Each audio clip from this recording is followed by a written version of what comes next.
Hello, ఈరోజు మనం simple tasty curry చేసుకోబోతున్నాం. పుల్కాకి, చపాతీకి, రైస్తో చాలా బాగుంటుంది. సింపుల్గా అయిపోతుంది. కాలీఫ్లవర్ ఇంకా బంగాళాదుంప వేసి రెండిటి కాంబినేషన్లో కుర్మా లాగా తయారు చేసుకుందాం. సో మరి పొయ్యి మీద గిన్నె పెట్టాను. అలాగే ఇక్కడ కొన్ని నీళ్లు కూడా బాయిల్ అవుతూ ఉన్నాయి.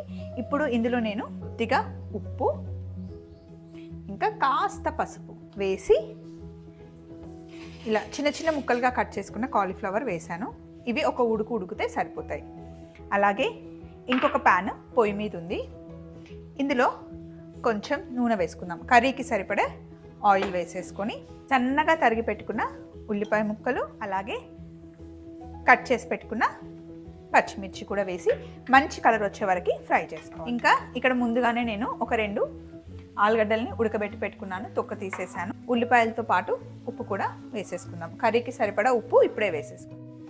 ఇలా ఉల్లిపాయలు పచ్చిమిర్చి వేగిన తర్వాత ఇప్పుడు ఇందులో జింజర్ గార్లిక్ పేస్ట్ వేసుకోవాలి. వెజ్ కర్రీ చేసేటప్పుడు ఎప్పుడైనా సరే అల్లం వెల్లుల్లి పేస్ట్ కాస్త తక్కువ వేసుకోవాలి. అల్లం వెల్లుల్లి పేస్ట్ చేసుకునేటప్పుడే కొంచెం ఉప్పు పసుపు వేసి మిక్సీ పట్టుకున్నాం అనుకోండి, ఎక్కువ రోజులు నిలువ ఉంటుంది. టేస్ట్ కూడా చేంజ్ అవ్వదు. ఇందులో కొంచెం పసుపు వేస్తున్నాను లైట్గా. ఇప్పుడు ఇందులో మనం ఉడికించుకుంటున్న కాలీఫ్లవర్ వేసుకోవాలి. మొత్తం కంప్లీట్గా ఉడకలేదు, ఇది ఒక 70% ఉడికి. కాలీఫ్లవర్ వేసాం కదా, కొంచెం ఈ తాలింపులో వేగాలి. వేగిన తర్వాత ఇందులో సన్నగా కట్ చేసి పెట్టుకున్న టమాటా ముక్కలు వేసేసుకోవాలి. టమాటా ముక్కలు వేసిన తర్వాత ఒక 2 నిమిషాలు మూత పెట్టేసి చక్కగా మగ్గనివ్వాలి. ఇప్పుడు కాలీఫ్లవర్ ఉడికిపోయింది ఆల్మోస్ట్, టమాటా కూడా మగ్గింది. ఇప్పుడు ఇందులో మనం చక్కగా బాయిల్ చేసుకున్న బంగాళాదుంపని ఇలా కాస్త చిదిమి వేసుకోవాలి. అలాగే కొద్దిగా వాటర్ కూడా వేసుకోవాలి. ఇందులో కాస్త ధనియాల పొడి, పచ్చిమిర్చి ఆల్రెడీ వేసాం, సో కొంచెం తక్కువ కారం. ఇందులో గ్రేవీ కోసం కొబ్బరి గసాలు కలిపి చేసిన పౌడర్ ఎప్పుడు నా దగ్గర రెడీగా ఉంటుంది, అది కొంచెం వేసాను. ఇంకా కాస్త ఎవరెస్ట్ గరం మసాలా వేస్తున్నాను. మీ దగ్గర ఏదైనా వెజిటేబుల్ మసాలా ఉంటే అదైనా వేసుకోవచ్చు, లేదా కొంచెం రెడీమేడ్ మసాలా ఏది వేసినా బాగానే ఉంటుంది. సబ్జీ మసాలా అని కూడా మనకి దొరుకుతుంది, అది కూడా ఇందులో యాడ్ చేసుకోవచ్చు. కుర్మా మసాలా కూడా ఇందులో యాడ్ చేసుకోవచ్చు. ఇవన్నీ వేసి ఒకసారి బాగా మిక్స్ చేసి ఇప్పుడు మూత పెట్టేసి ఒక 10 నిమిషాలు బాగా ఉడికించాలి. కూర మంచి చిక్కగా అవుతుంది అండ్ దగ్గరగా కూడా వస్తుంది. టేస్ట్ చాలా బాగుంటుంది. చపాతీలతో అయితే అదిరిపోతుంది. మరొక 10 నిమిషాలు వెయిట్ చేద్దాం. చిన్న మంటలో ఉడికించాలి.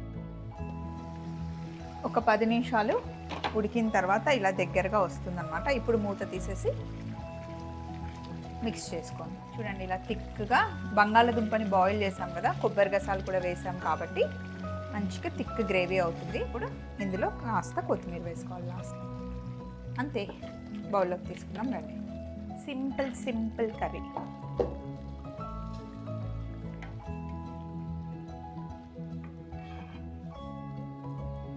ఈ కర్రీ పూరీలో కూడా చాలా బాగుంటుంది.